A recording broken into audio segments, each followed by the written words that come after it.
नमस्कार दोस्तों, कैसे हैं आप सब। आप सबका स्वागत है आपके अपने YouTube चैनल AN एजुकेशन में। तो दोस्तों, आज हम ब्लड सर्कुलेटरी सिस्टम यानी रक्त परिसंचरण तंत्र पढ़ेंगे। पहले हम इसकी थ्योरी पढ़ेंगे, उसके बाद हम क्वेश्चन आंसर का एक सेट लगाएंगे। आप आराम से बैठ के थ्योरी को देखना और फिर क्वेश्चन सोल्व करने की कोशिश करना। तो दोस्तों, स्टार्ट करते हैं। जो ब्लड सर्कुलेटरी सिस्टम है, ये जो तंत्र है, इसकी खोज किसने की थी? इसकी खोज की थी विलियम हार्वे ने। कब की थी? 1628 में।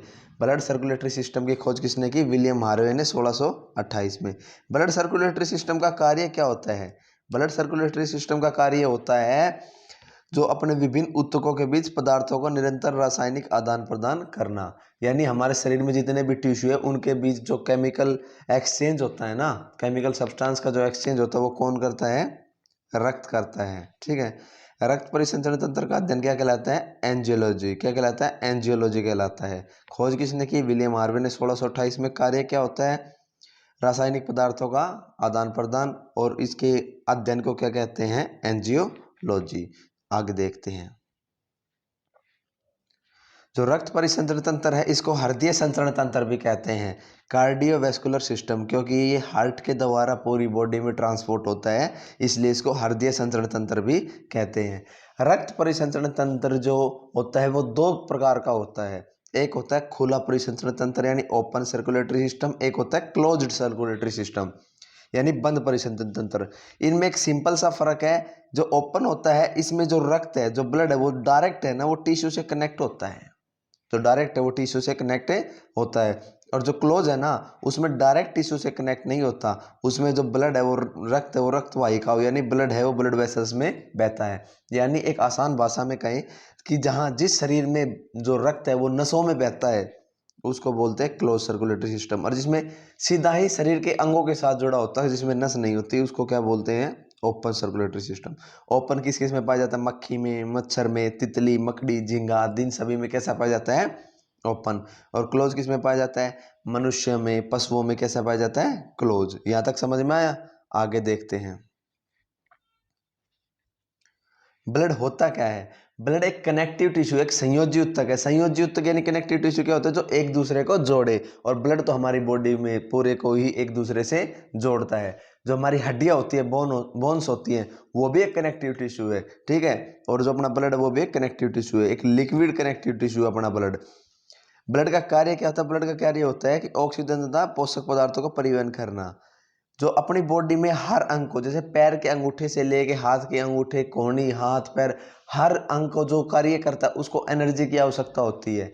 हम जो भी कुछ खाते हैं, जो भी फूड वगैरह हम खाते हैं, वो एनर्जी में तब्दील होता है हमारे यहाँ पाचन होकर।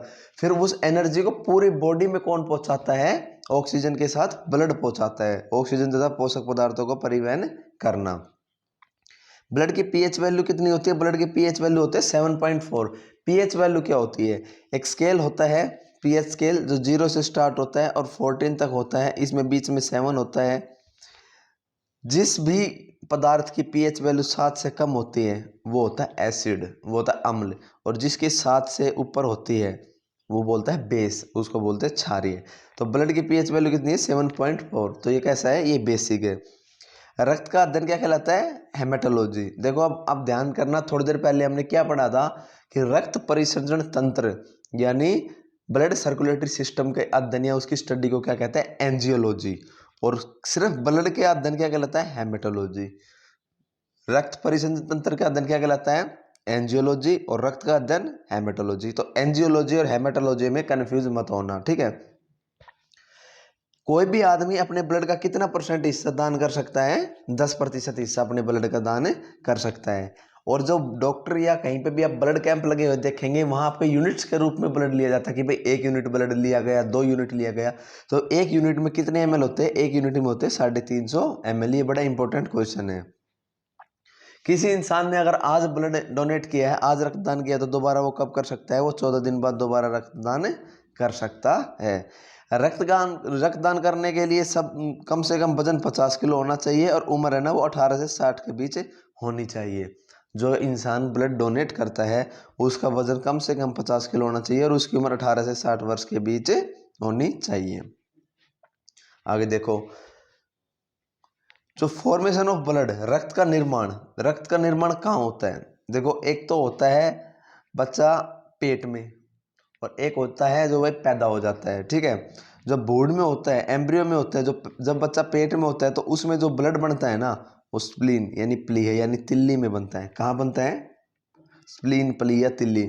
और जब बच्चा जन्म ले चुका होता है, बोर्न चाइल्ड, उसमें कहाँ होता है? इन कैविटी ऑफ बोन्स, अस्थियों की गुहा में।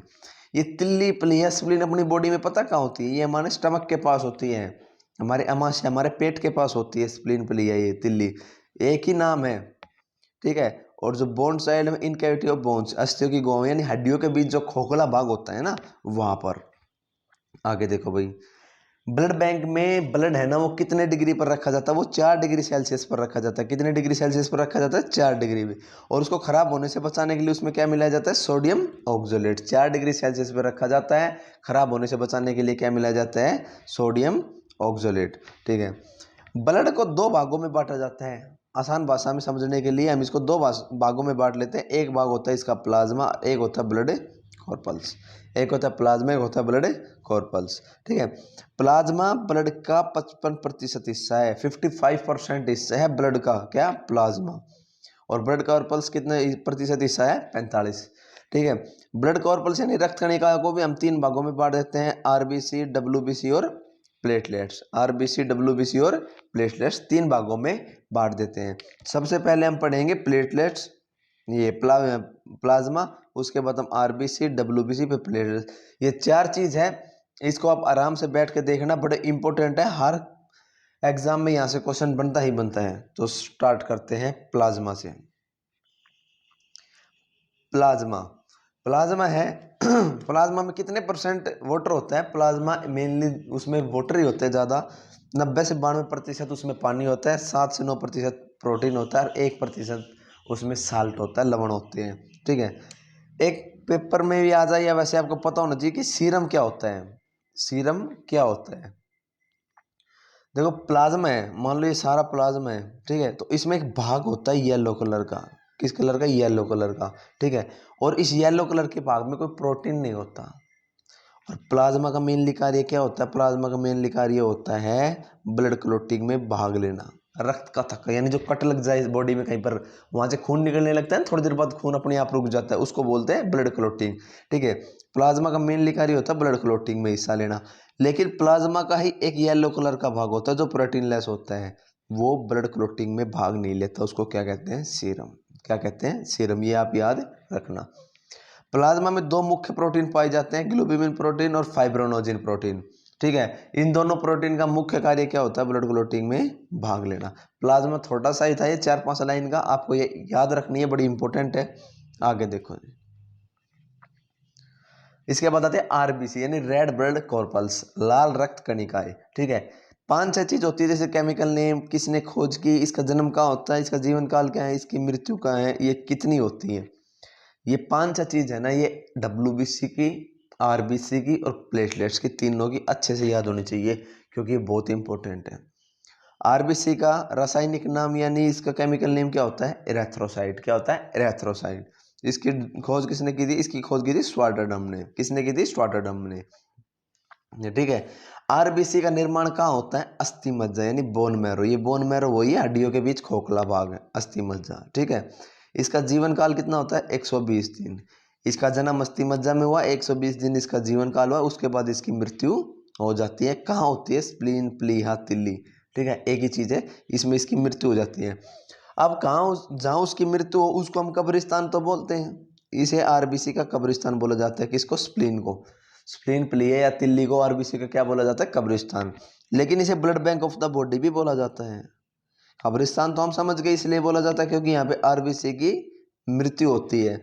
Blood bank of the body इसलिए बोला जाता है क्योंकि अगर आपके ध्यान हो तो 2 मिनट पहले ही हमने क्या पढ़ा था कि जब बच्चा भ्रूण में होता है तो उसमें ब्लड कहाँ बनता है? स्प्लीन, प्लीहा या तिल्ली में। तो इसको blood bank of the body इसलिए बोलते हैं, ठीक है। तो दोनों चीजें मैंने एक साथ इसलिए लिख दी ताकि आप कंफ्यूज ना हो, ठीक है। आरबीसी का कब्रिस्तान भी बोला जाता है, blood bank of the body भी बोला जाता है।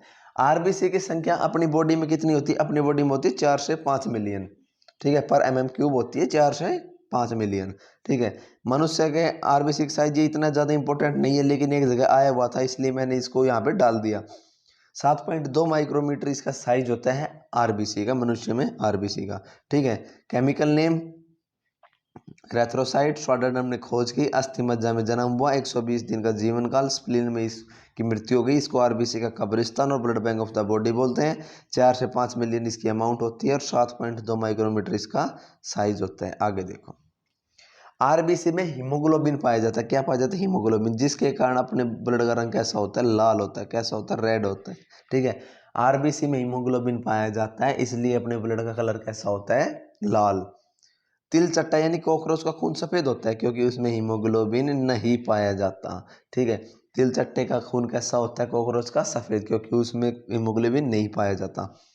जो केचुआ होता है यानी अर्थवर्म होता है, उसमें उसके ब्लड का रंग लाल होता है, उसके ब्लड का रंग लाल होता है, लेकिन उसमें हीमोग्लोबिन नहीं पाया जाता, फिर भी उसके रक्त का रंग लाल होता है। ठीक है, क्यों? क्योंकि अपने ब्लड में जैसे हीमोग्लोबिन पाया जाता है ना, ऐसे ही केचुए के ब्लड में इरेथ्रोक्योरिन पाया जाता है। ठीक है ना, इसका के कारण उसका ब्लड कैसा होता है? लाल होता है। ठीक है, और मनुष्य का लाल किस लिए होता है? क्योंकि उसमें क्या पाया जाता है? हीमोग्लोबिन। आरबीसी का जो कार्य होता है वो क्या होता है? आरबीसी का कार्य क्या होता है कि ऑक्सीजन तथा कार्बन डाइऑक्साइड का परिवहन करना पूरी बॉडी के अंदर। आरबीसी की अगर कमी हो जाए तो कुछ रोग भी होंगे। आरबीसी की कमी होने से एनीमिया होता है, अरक्तता यानी खून की कमी, और जॉन्डिस होता है यानी पीलिया। ठीक है, आरबीसी की कमी से कौन से रोग होता है? एनीमिया और पीलिया, ये आरबीसी की कमी से होता है। तो ये हमने आरबीसी पढ़ी। आगे चलते हैं। मनुष्य के आरबीसी में केंद्रक नहीं पाया जाता। जो ह्यूमन की आरबीसी होती है उसमें केंद्रक यानी न्यूक्लियस नहीं पाया जाता, लेकिन 2 जीव ऐसे हैं पूरी पृथ्वी पर जिनके आरबीसी में न्यूक्लियस पाया जाता है। वो कौन कौन से हैं? ऊंट और लामा। ऊंट और लामा। लामा एक साउथ अमेरिका में मिलने वाला जीव होता है। ठीक है, मनुष्य के आरबीसी में केंद्रक नहीं पाया जाता, लेकिन ऊंट और लामा के आरबीसी में केंद्रक पाया जाता है। ठीक है, जैसे अभी मैंने बताई आरबीसी की संख्या कितनी होती है मनुष्य के रक्त में? मनुष्य के रक्त में होती है 7 पॉइंट, ये मनुष्य के रक्त में मैंने अभी बताया था। ठीक है, इसका साइज बताया था और इसकी वो बताई 7.2 माइक्रोमीटर इसका साइज बताया था, और इसे 4 से 5 मिलियन इसकी संख्या बताई थी। ठीक है, जैसे जैसे हम ऊंचाई पर जाएंगे यानी किसी ऊंची बिल्डिंग पे या ऊंचे पहाड़ पे, जैसे जैसे हम ऊंचे जाएंगे वैसे वैसे हमारी आरबीसी की संख्या क्या होने लग जाएगी? बढ़ने लग जाएगी, क्योंकि ऊपर ऑक्सीजन की कमी होती है और ट्रांसपोर्ट करने के लिए ज़्यादा आरबीसी की आवश्यकता हो जाती है। ठीक है, आरबीसी की संख्या में वृद्धि होने लगती है वो जैसे जैसे ऊपर जाने लगती है। हाईएस्ट आरबीसी किस में पाई जाती है? सबसे ज़्यादा आरबीसी पाई जाती है ऊँट में, और सबसे ज़्यादा किस में पाई जाती है? ऊँट में। और सबसे छोटी किस्म होती है कस्तूरी मृग में, यानी मस्क डीर में सबसे छोटी होती है, और सबसे बड़ी होती है एम्फीबिया या सैलेमेंडर, उभयचर वर्ग के जो जीव होते हैं उनके अंदर सबसे बड़ी आरबीसी होती है और सबसे छोटी कस्तूरी मृग में, और सबसे ज़्यादा आरबीसी किस में पाई जाती है? ऊँट में। ठीक है, ये हमने आरबीसी पढ़ी। ठीक है, आगे पढ़ते हैं हम डब्ल्यूबीसी। डब्ल्यूबीसी यानी व्हाइट ब्लड कॉर्पल, श्वेत रक्त कणिका। इसका केमिकल नेम क्या होता है? ल्यूकोसाइट। डब्ल्यूबीसी का क्या था? इरेथ्रोसाइट। इसकी खोज किसने की? ग्रेबल ने की। आरबीसी की खोज किसने की थी? स्टोडाडर्म ने की थी। इसका जन्म कहाँ होता है डब्ल्यूबीसी का? बोन मैरो में। आरबीसी का भी कहाँ हुआ था? बोन मैरो में। इसका जीवन काल, डब्ल्यूबीसी का जीवन काल कितना है? 3 से 4 दिन। आरबीसी का कितना था? 120 दिन। डब्ल्यूबीसी की मृत्यु कहाँ हुई? इसकी डेथ कहाँ हुई? ब्लड में। लेकिन आरबीसी की जो मृत्यु थी वो कहाँ हुई थी? डेथ कहाँ हुई थी? वो हुई थी स्प्लीन में, प्लीहा में। ठीक है, डब्ल्यूबीसी की अमाउंट कितनी होती है? 6000 से 10,000 पर माइक्रो लीटर। ठीक है, और आरबीसी कितनी थी? 4 से 5 मिलियन। ठीक है, ये डब्ल्यूबीसी की कुछ बेसिक बातें हैं। आगे देखो, डब्ल्यूबीसी का कार्य क्या होता है? डब्ल्यूबीसी अपने प्रतिरक्षी तंत्र को मजबूत बनाता है, यानी अपना जो इम्यून सिस्टम होता है ना उसको मजबूत बनाता है। अब उसकी कमी से रोग, अपने उस कमी से एड्स हो जाता है, क्योंकि इम्यून सिस्टम कमजोर होगा। इम्यून सिस्टम कमजोर होने के बाद हम बीमार होने लगते हैं। एड्स हो जाता है, ब्लड कैंसर हो जाता है। ठीक है, ये डब्ल्यूबीसी की कमी से होने वाले रोग है। अपनी बॉडी में या तो डब्ल्यूबीसी बढ़ेगा या घटेगा, 2 काम होते हैं। ठीक है, अगर डब्ल्यूबीसी की मात्रा कम होने लग जाए तो उसको क्या बोलते हैं? Leucopenia. Decrease amount of WBC is called leucopenia. ठीक है, और डब्ल्यूबीसी की मात्रा बढ़ने लग जाए तो उसको क्या बोलते हैं? ल्यूकोसाइटोसिस। क्या बोलते हैं? ल्यूकोसाइटोसिस। आपको इस चैप्टर की पीडीएफ नीचे डिस्क्रिप्शन में लिंक दिया हुआ है टेलीग्राम का, उस टेलीग्राम के चैनल को आप ज्वाइन करके इसकी पीडीएफ प्राप्त कर सकते हो। ठीक है, चलो आगे बढ़ते हैं। अब ये WBC है, इसको 5 भागों में, शुरू में 2 भागों में बांटा गया है, फिर इसके 3 भाग इसके, 2 भाग इसके। ये इतने ज़्यादा इंपॉर्टेंट नहीं है, लेकिन ये 2 इंपॉर्टेंट है, मोनोसाइट और लिम्फोसाइट। लेकिन मैं आपको यही सजेस्ट करूंगा कि आप इसको एक बार पढ़ लें तो आपको आसानी होगी। लेकिन इन 2 को तो मैं बता देता हूँ। मोनोसाइट होता है ना, मोनोसाइट का कार्य होता है घाव को भरना, जो हमें चोट लग जाती है ना उसके घाव को भरती है। और लिम्फोसाइट होता है ना, वो हमारी रोग प्रतिरोधक क्षमता को बढ़ाता है। ये दोनों मैंने क्यों बताई, ये इसलिए बताए कि जो मोनोसाइट है ना वो सबसे बड़ी आरबीसी है, सबसे बड़ी आरबीसी है। और लिम्फोसाइट है ना वो सबसे छोटी आरबीसी, वो सबसे छोटी डब्ल्यूबीसी है। मोनोसाइट क्या है, सबसे बड़ी डब्ल्यूबीसी, और लिम्फोसाइट क्या है, सबसे छोटी डब्ल्यूबीसी। मोनोसाइट का कार्य क्या होता है, घाव भरने का। लिम्फोसाइट का क्या होता है, रोग प्रतिरोधक क्षमता बढ़ाना। ठीक है, आगे देखो भाई। आरबीसी पढ़ ली हमने, डब्ल्यूबीसी पढ़ ली, अब आता है प्लेटलेट्स। ठीक है, प्लेटलेट्स, इसका केमिकल नेम क्या है, थ्रोम्बोसाइट। प्लेटलेट्स का केमिकल नेम क्या है, थ्रोम्बोसाइट। आरबीसी का क्या था, इरेथ्रोसाइट। डब्ल्यूबीसी का क्या था, ल्यूकोसाइट। और प्लेटलेट्स का क्या है, थ्रोम्बोसाइट। आप ऐसे जैसे रिवाइज करेंगे, एक दो बार आप पीडीएफ में से भी पढ़ेंगे ना, फिर आपको जैसे क्वेश्चन आएगा उसमें ऑप्शन लिखा होगा तो आपको समस्या नहीं होगी ज़्यादा। ये डिस्कवर किसने किया, विलियम ओसलर ने। ओसलर ने इसकी खोज की। आरबीसी की खोज किसने की थी, स्टोटरडम ने। डब्ल्यूबीसी की ग्रेबिल ने। प्लेटलेट्स की ओसलर ने। इसका निर्माण कहाँ होता है, इसका जन्म कहाँ होता है, अस्थि मज्जा में। आरबीसी का भी अस्थि मज्जा में हुआ, डब्ल्यूबीसी का भी अस्थि मज्जा में हुआ, और प्लेटलेट्स का भी अस्थि मज्जा यानी बोन मैरो में हुआ। प्लेटलेट्स के जीवन काल कितना हो, 7 से 8 दिन। डब्ल्यूबीसी का कितना था, 120 दिन। और उसका आरबीसी का कितना था, 120 दिन। और डब्ल्यूबीसी का कितना था, 3 से 4 दिन। और प्लेटलेट्स का कितना है, 7 से 8 दिन। तो प्लेटलेट्स की मृत्यु कहाँ होती है, ब्लड में। आरबीसी की मृत्यु कहाँ हुई थी, स्प्लेन में। डब्ल्यूबीसी की भी ब्लड में हुई थी, और प्लेटलेट्स की भी किसी में हो रही है, ब्लड में। ठीक है, इसकी अमाउंट क्या है, इसकी अमाउंट होती है 2.5 से 4 लाख पर माइक्रो लीटर। ठीक है, 2.5 से 4 लाख पर माइक्रो लीटर प्लेटलेट्स पाई जाती है अपने ब्लड में। प्लेटलेट्स का कार्य क्या होता है, रक्त का थक्का बनाने में भाग लेना। ब्लड क्लॉटिंग में ये प्लेटलेट्स भाग लेती है। चलो आगे देखो। जब डेंगू रोग हो जाता है ना तो प्लेटलेट्स की संख्या एकदम गिर जाती है। ठीक है, डेंगू में प्लेटलेट्स की मात्रा एकदम से गिर जाती है। डेंगू रोग में प्लेटलेट्स बहुत कम हो जाते हैं, जो अपना ब्लड होता है वो बहुत पतला हो जाता है। ठीक है, इसके अंदर प्लेटलेट्स में पाया जाता है थ्रोम्बोप्लास्टिन प्रोटीन। क्या पाया जाता है, थ्रोम्बोप्लास्टिन प्रोटीन। और इसके अंदर क्या होता है, विटामिन के होता है। इसके अंदर क्या होता है, विटामिन के होता है, जिसका कार्य क्या होता है, रक्त का थक्का जमाने में भाग लेना। ठीक है, थ्रोम्बोप्लास्टिन प्रोटीन कहाँ पाया जाता है, प्लेटलेट्स में। इसमें क्या होता है, विटामिन के, जो कार्य क्या करता है, ब्लड क्लॉटिंग में। रक्त में हेपेरिन पाया जाता है, जिसके कारण रक्त नहीं जमता। अब अपनी बॉडी में ब्लड है, ब्लड वो सर्कुलेट होता रहता है। हम ज़्यादा ठंड के एरिया में चले जाएं तो भी वो नहीं जमता। ठीक है, वो क्यों नहीं जमता अपनी बॉडी में ब्लड, क्योंकि उस रक्त में, उस ब्लड में हेपेरिन पाया जाता है। हेपेरिन पाया जाता है, हेपेरिन की वजह से ब्लड बॉडी में नहीं जमता। ठीक है, हीमोफीलिया रोग में रक्त का थक्का नहीं जमता। एक हीमोफीलिया नामक रोग होता है, एक डिजीज होती है, उसके अंदर क्या होता है, जो ब्लड क्लॉटिंग नहीं होती। ये हीमोफीलिया रोग को पता है शाही रोग भी कहते हैं। शाही रोग यानी रॉयल डिजीज। क्यों, क्योंकि जो महारानी की फैमिली है ना इंग्लैंड में, उसको ये रोग है। और ये जेनेटिक्स होता है। ठीक है, अनुवांशिक रोग है, ये फैमिली में आगे बढ़ता रहता है, माँ से बेटे में, बेटे से उसके आगे दर पीढ़ी ये रोग चलता रहता है। और हीमोफीलिया रोग में रक्त का थक्का नहीं जमता। आगे देखो, रक्त समूह, ब्लड ग्रुप है, ये सभी का आपने सुना होगा, ए बी ओ, ये ब्लड ग्रुप होते हैं। ठीक है, सभी का यही होता है, इसके अलावा नहीं होता किसी का। ब्लड ग्रुप होता है, ब्लड ग्रुप ए बी और ए बी की खोज की थी कार्ल लैंडस्टीनर ने। किसने की थी, कार्ल लैंडस्टीनर ने। और ब्लड ग्रुप ए बी की खोज किसने की थी, कैस्टिलो स्टर्ली ने। किसने की थी, कैस्टिलो स्टर्ली ने। हम सब आज तक मैक्सिमम लोग यही पढ़ते हैं कि ब्लड ग्रुप की खोज किसने की, कार्ल लैंडस्टीनर ने। लेकिन उसकी पूरी जानकारी रखनी चाहिए। ब्लड ग्रुप ए बी और ओ की खोज कार्ल लैंडस्टीनर ने की थी। ठीक है, और ए बी की खोज किसने की थी? कैस्टिलो और स्टर्ली ने। ब्लड ग्रुप दो चीज़ों से हम आइडेंटिफाई करते हैं, एक प्रतिजन होता है, एक प्रतिरक्षी होता है। एंटीजन होता है, एक एंटीबॉडी होता है। एंटीजन पाया जाता है आरबीसी की सरफेस पर, ठीक है, इससे ब्लड ग्रुप की पहचान होती है, ठीक है, blood group is identified. Antigen कहाँ पाया जाता है? आरबीसी में, इंपॉर्टेंट है याद रखना। और एंटीबॉडी कहाँ जाता है? प्लाज्मा और डब्ल्यूबीसी की सरफेस पर पाया जाता है। एंटीजन और एंटीबॉडी को ये ध्यान रखना। आगे देखो भाई, आर एच फैक्टर क्या होता है? आर एच फैक्टर जो है वो किसने खोज की थी इसकी? कार्ल लैंसनर और वीनर द्वारा, ठीक है, कार्ल लैंसनर और वीनर द्वारा इसकी खोज की गई थी रिसस प्रजाति के बंदर में।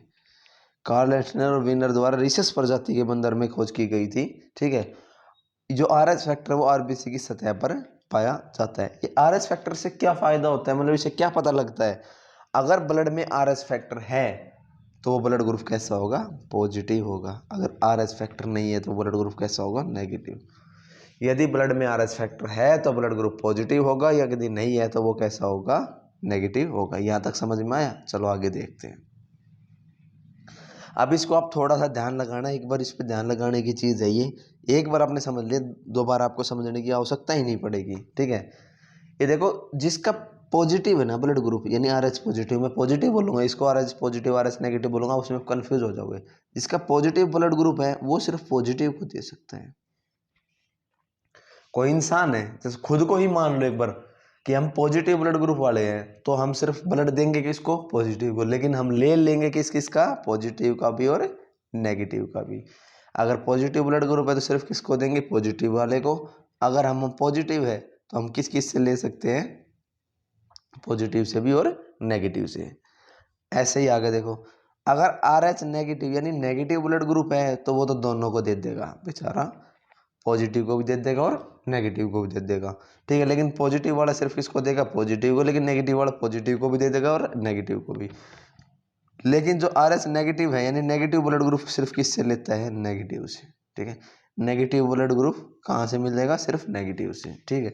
आगे देखो, अगर कोई ब्लड ग्रुप ए है या बी है, ठीक है, ए है तो उसमें एंटीजन क्या होगा? ए।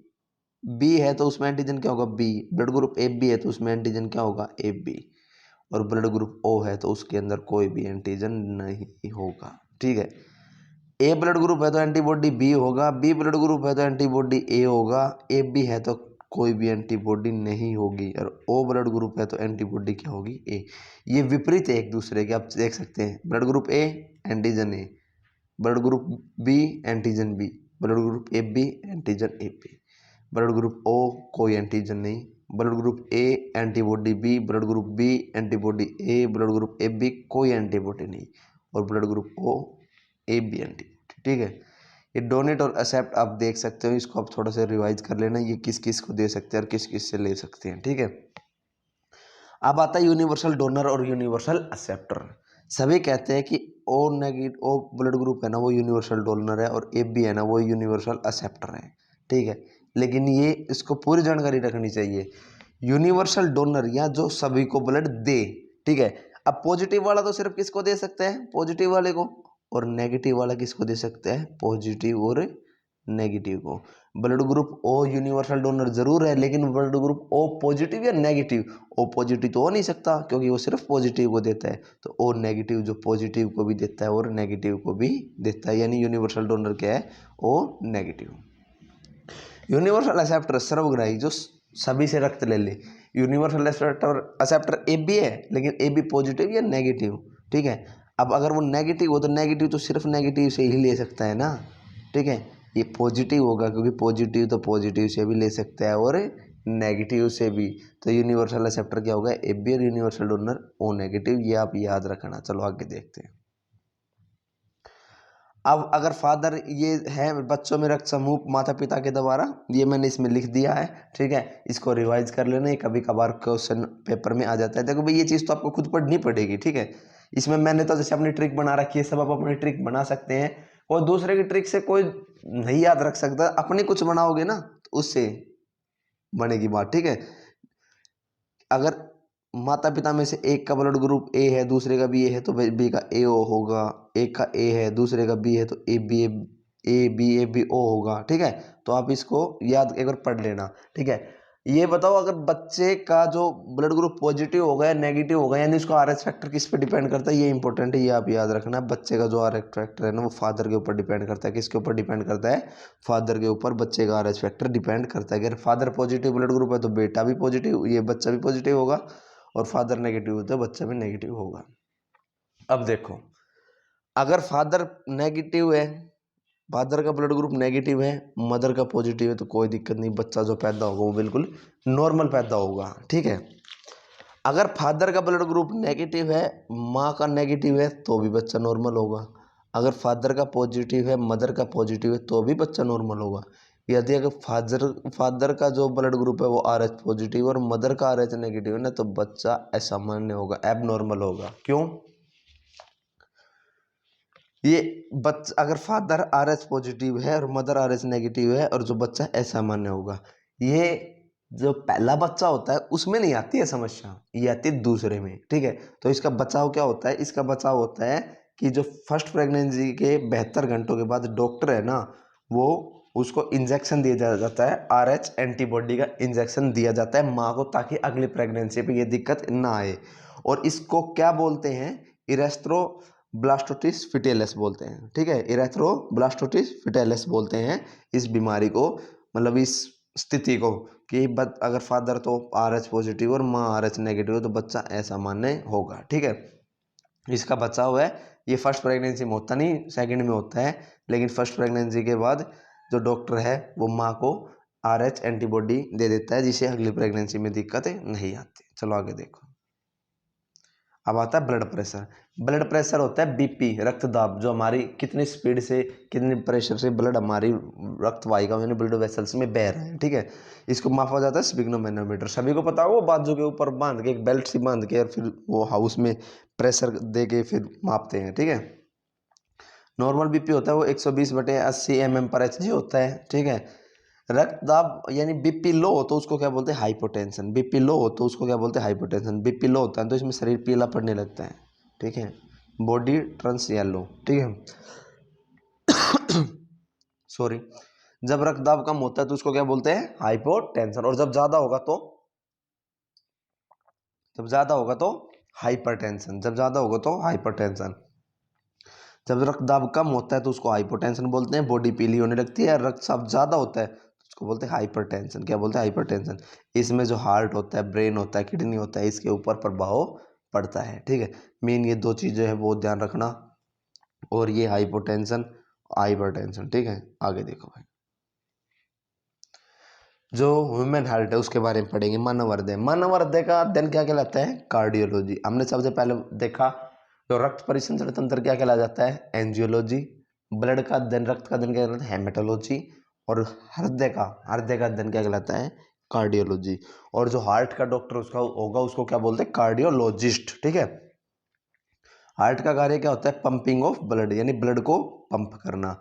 हृदय है ना वो पेरिकार्डियक झिल्ली यानी पेरिकार्डियक मेम्ब्रेन से घिरा होता है, ठीक है। एक ये है, एक वो है फेफड़ा जो प्लूरल मेम्ब्रेन से घिरा होता है, वो हम फेफड़े वाले चैप्टर में पढ़ेंगे, ये बहुत इंपॉर्टेंट है, ठीक है। जो हार्ट है वो किससे घिरा होता है? पेराकार्डिकल मेम्ब्रेन, पेराकार्डियक झिल्ली से घिरा होता है, ठीक है। हृदय का जो हार्ट का वजन होता है वो मेल में 300 ग्राम होता है, और फीमेल में कितना होता है? 250 ग्राम। मेल में कितना होता है? 300, और फीमेल में कितना होता है? 250, ठीक है। अब अपना जो हार्ट होता है वो हमारे लेफ्ट साइड होता है। हार्ट कैसा होता है? Left side. लेकिन किसी किसी में, लाखों में, करोड़ों में एक और बच्चा होता है जिसके अंदर जो हार्ट होता है वो राइट साइड होता है। हार्ट किस साइड होता है? Right side. अगर हार्ट राइट साइड है तो उसको क्या बोलेंगे? डेक्स्ट्रोकार्डिया। क्या बोलेंगे? डेक्स्ट्रोकार्डिया, ठीक है। ये 4-5 चीजें बहुत इंपॉर्टेंट है, इसको याद रखना। आगे देखो। अब देखो अपने हार्ट में कितने चैम्बर होते हैं, कितने कक्ष होते हैं? 4 होते हैं। कितने होते हैं? 4, ठीक है। और हार्ट 2 भागों में बटा होता है, एक तो आलिंद, ठीक है। आलिंद के 2 भाग होते हैं, राइट, ये आलिंद यानी एट्रियम, राइट एट्रियम और लेफ्ट एट्रियम, ठीक है। राइट एट्रियम और लेफ्ट एट्रियम, दो तो ये हो गए, ठीक है। और दूसरा होता है भाग उसका नीला है, जिसमें एक राइट वेंट्रिकल और एक left ventricle. Right atrium, left atrium, right ventricle, left ventricle, 4 chamber हो गए ना। कितने चैम्बर हो गए? 4, ठीक है। अब ये दायां यानी राइट एट्रियम और लेफ्ट एट्रियम होता है, ठीक है। हृदय का ये ऊपरी भाग क्या कहलाता है, एट्रियम, और निचले वाला वेंट्रिकल, नीले जो आगे पढ़ेंगे, ठीक है। ऊपरी वाला क्या कहलाता है, एट्रियम आलिंद, ठीक है। अब आपको एक चीज याद रखनी है, आपको मैं एक दो स्लाइड आगे लेके चलता हूँ। देखो ये शरीर में दो चीज होती है, एक होती है आर्टरी, एक होती है वेन।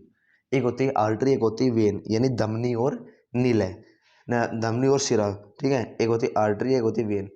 अपनी बॉडी में जितना भी प्योर ब्लड होगा ना, मतलब जितनी भी धमनी होगी, जितनी भी धमनी होगी, उन सब में कैसा ब्लड होगा, प्योर ब्लड होगा, शुद्ध रक्त होगा, ठीक है।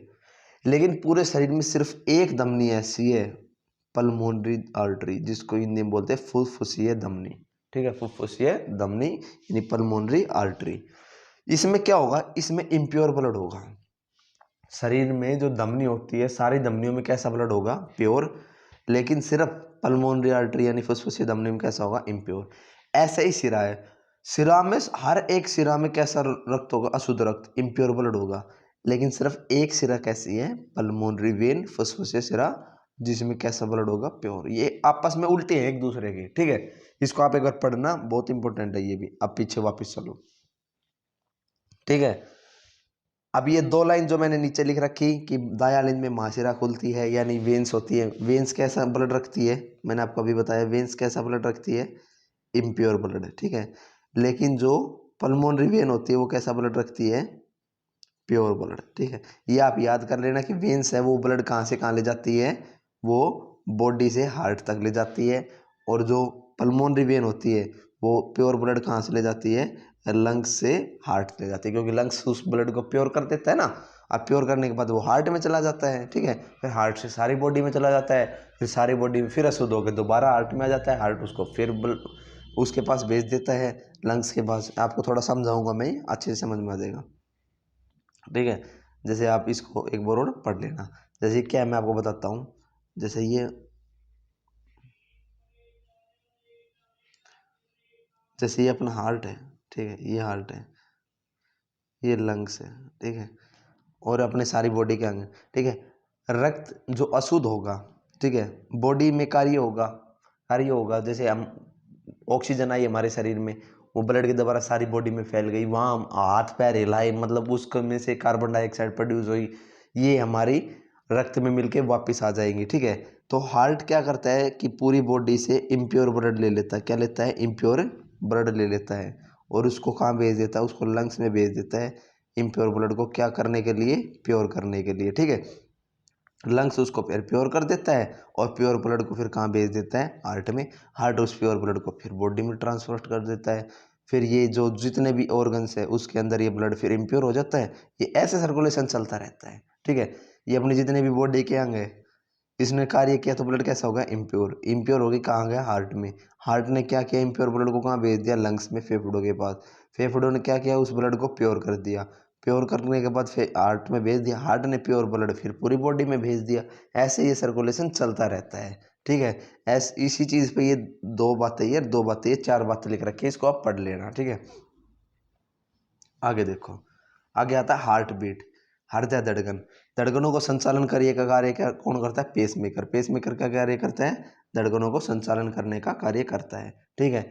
जो हार्ट बीट है वो कहाँ पर प्रोड्यूस होती है, वो दायां यानी राइट एट्रियम पर प्रोड्यूस होती है। हार्ट बीट कहाँ प्रोड्यूस होती है, राइट एट्रियम। हार्ट तो अपना काफी बड़ा है, पूरी बॉडी पे, पूरे हार्ट के ऊपर थोड़ी धड़कन प्रोड्यूस होगी, कहाँ पर होती है, राइट एट्रियम, ठीक है।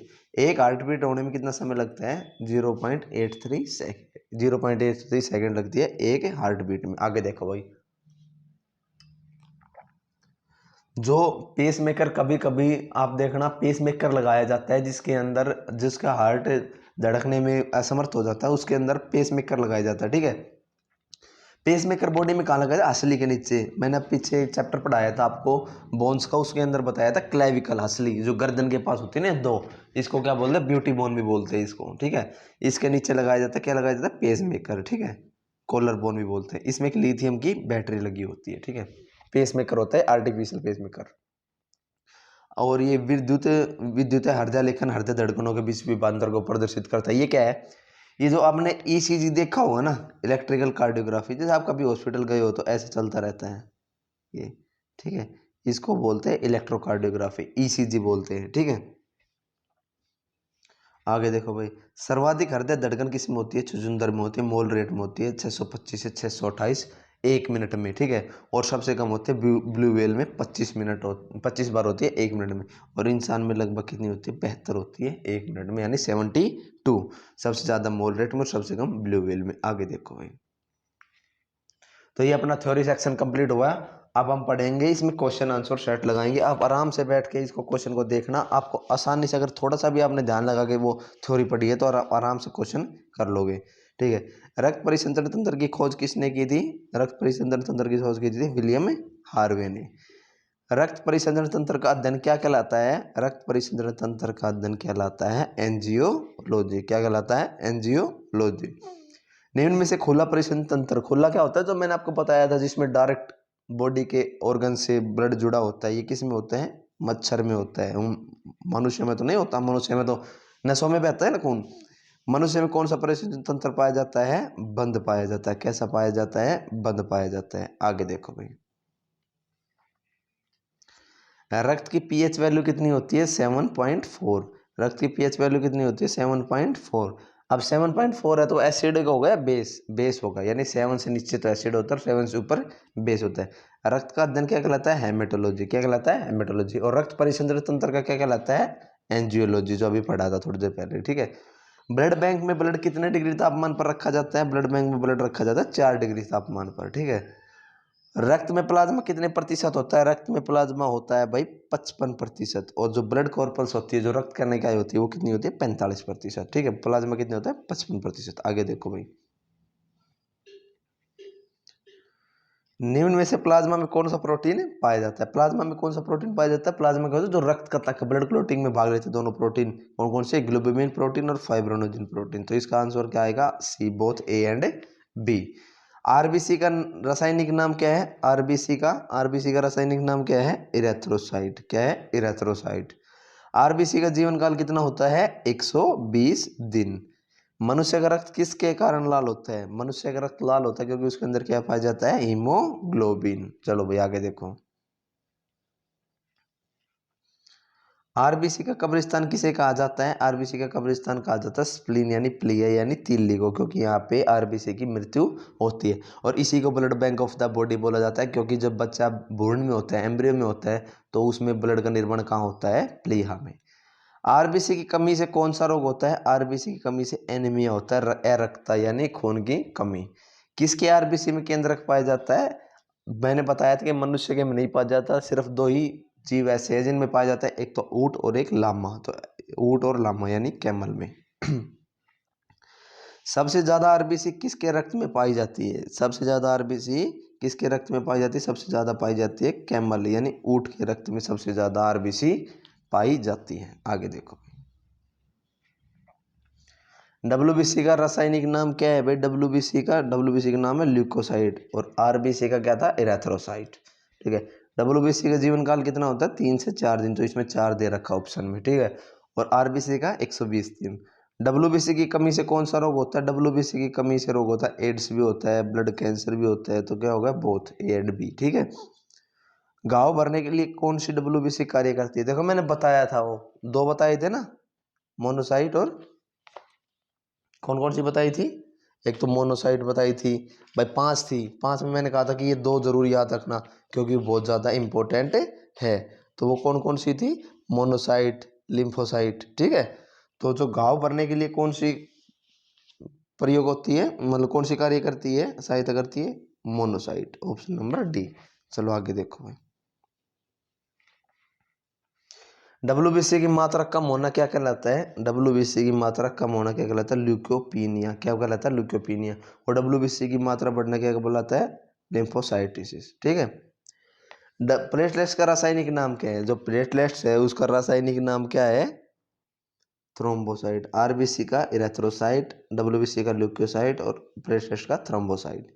प्लेटलेट्स का जीवन काल कितने दिन का होता है? प्लेटलेट्स का होता है 7 से 8 दिन, तो ऑप्शन में 7 दे रखा है, ठीक है। आगे देखो भाई, किस रोग में प्लेटलेट्स की मात्रा तेजी से गिरती है? मैंने बताया था जब डेंगू रोग हो जाता है ना, तो उसमें प्लेटलेट्स की मात्रा में भारी कमी आ जाती है। आगे देखो, कौन सा विटामिन रक्त का थक्का जमने में सहायता करता है? विटामिन के। तो मैंने अभी बताया था ना, विटामिन के क्या करता है? रक्त का थक्का जमने में सहायता करता है। ठीक है, ये प्लेटलेट्स में एक प्रोटीन पाया जाता है, थ्रोम्बोप्लास्टिन प्रोटीन, उस प्रोटीन में होता है विटामिन के।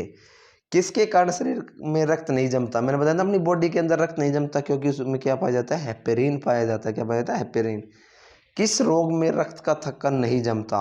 एक रोग है जिसके अंदर ब्लड क्लॉटिंग नहीं होती, रक्त का थक्का नहीं जमता, वो होता है हीमोफीलिया। इसको क्या बोलते हैं? रॉयल डिजीज, शाही रोग, क्योंकि ये ब्रिटेन की महारानी के परिवार में भी है।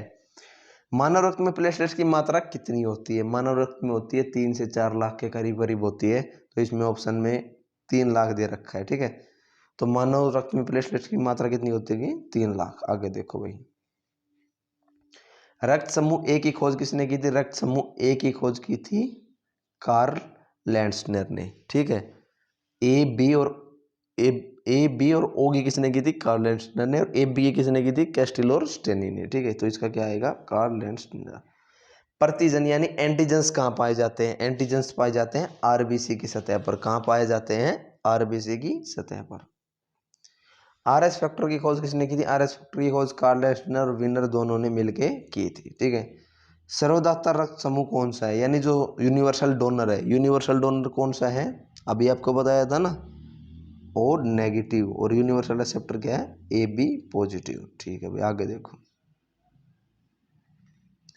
जो ब्लड प्रेशर है वो किस यंत्र से मापा जाता है? रक्तदाब किस यंत्र से मापा जाता है? रक्तदाब मापा जाता है स्फिग्नोमेनोमीटर से। ठीक है, सामान्य रक्तदाब कितना होता है? ठीक है, ये जो 120/80 और 80/120 में सब कंफ्यूज हो जाते हैं, तो याद रखना 120/80 mm/Hg नॉर्मल बीपी होता है। ठीक है, हार्ट का जो अध्ययन है, हृदय का अध्ययन क्या कहला जाता है? हृदय का अध्ययन कहलाता है कार्डियोलॉजी। और हृदय के डॉक्टर को क्या बोलेंगे? कार्डियोलॉजिस्ट। ठीक है, आदमी में हृदय का वजन कितना होता है? 300 ग्राम होता है। और महिलाओं में कितना होता है? 250 ग्राम होता है। ठीक है, आगे देखो,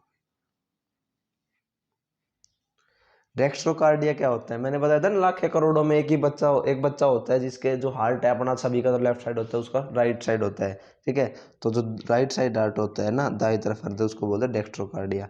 मानव हृदय में मैंने बताया था 4 कक्ष होता है। ठीक है, ऊपर वाले को बोलते हैं आलिंद, नीचे वाले को नीले। अब 2 आलिंद में भाग होते हैं और 2 नीले में, यानी 2 एट्रियम में होते हैं और 2 वेंट्रिकल होते हैं, लेफ्ट और राइट में। ठीक है, एकमात्र ध्वनि जो अशुद्ध रक्त का वहन करती है, the only artery the that carries impure blood. मैंने बताया था अपनी जितनी भी आर्टरी है, जितनी भी धमनी है अपनी बॉडी में, वो सब प्योर ब्लड रखती है। सिर्फ एक आर्टरी है जो इम्प्योर ब्लड रखती है, वो कौन सी है? Pulmonary artery.